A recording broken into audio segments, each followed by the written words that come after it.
In brighter news, in San Francisco, I know you got to be pumped about this one. Word on the street is as long as there's no red flags, CMC is going to play this Sunday against the Bucks. Have you heard any news? I know you got your ear to the ground over there.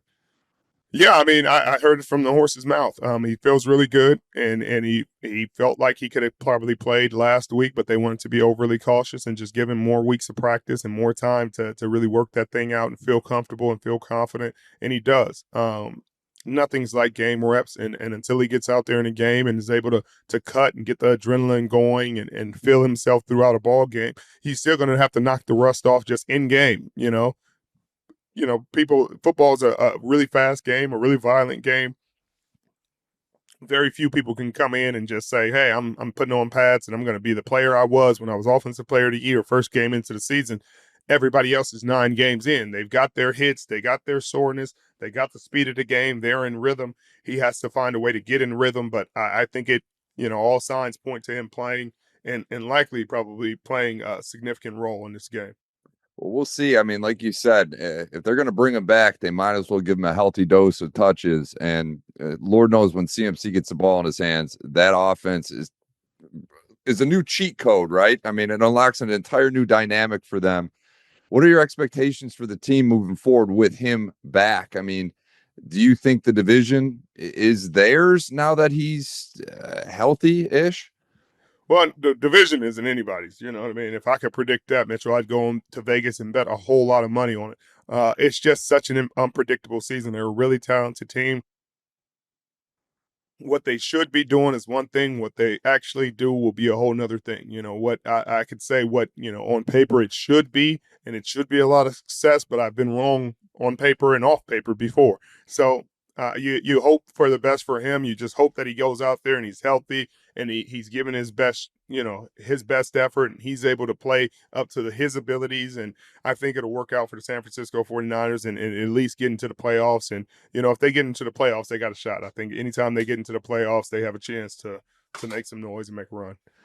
All right. Now, obviously, with CMC coming back, Jordan Mason may or may not be out of a job. But that being said, he obviously showed that he can be a starting running back in this league. It is my belief, Richard, that he will find a new starting role somewhere next year. Are you buying or selling Jordan Mason as a starting running back in this league next season? I can buy that, but the league is so weird, especially about running backs. They'll see a guy run and be having a season that he's having. I mean, or having a season Derrick Henry's having, and then Derrick Henry was a free agent and nobody was really checking for him like that. And so then you got GMs afterwards saying, maybe we should have took a second look at Derrick Henry. Like, what are we talking? Take a second look at him. He was having a Hall of Fame career and he had what are we doing? And then you let him go to Baltimore. But yeah, I think he'll have an opportunity. I think a team will allow him to compete for the starting job. I don't know if somebody's going to give it to him outright. And I don't know if he's totally out of a job right now.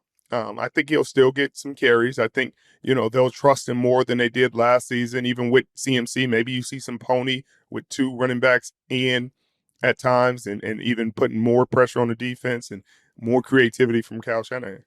We just caught wind that Dak Prescott is expected to miss several weeks. He was injured, in this weekend's game. People thought it wasn't going to be that big of a deal. And Mike McCarthy mentioned he might be out just this week against the Eagles. But now we got reports that Adam Schefter says the severity is a lot worse than initially expected. At a time when Dallas is finally getting their defensive playmakers back and Micah Parsons and Deron Bland, this happens. What's your outlook on this, Richard? I know Cooper Rush has had success, but this team's been riding an emotional roller coaster this entire season. How bad does this one hurt? It hurts really bad, and I know Dak has a lot of haters out there that are jumping for joy, and not rightfully so, because you can do a lot worse than Dak. And I know Cooper Rush had the success in 2022, but people forget they never scored more than 25 points in those games. He did fine, but they had a better defense, and the defense was playing better than this defense is playing currently. They got more turnovers. Dan Quinn was at the helm. You had a lot of things going for you that weren't the same. Your run game was better. Your offensive line was better. So for people to think, oh, he's just Cooper Rush is going to come in here and he's going to be 4-1, and then Dak, we're going to be fine. I wouldn't expect that. This isn't the same offensive line the Dallas Cowboys and Dallas Cowboys fans are used to. You're used to having one of the best offensive lines in football. This is not that. And Cooper Rush, you do not have a run game like you've had in the past. So do not expect the same things that he's done in the past. He might have won games in the past. I expect him to struggle a bit early on. If he plays well, congratulations to him. You proved me wrong, but I highly doubt it.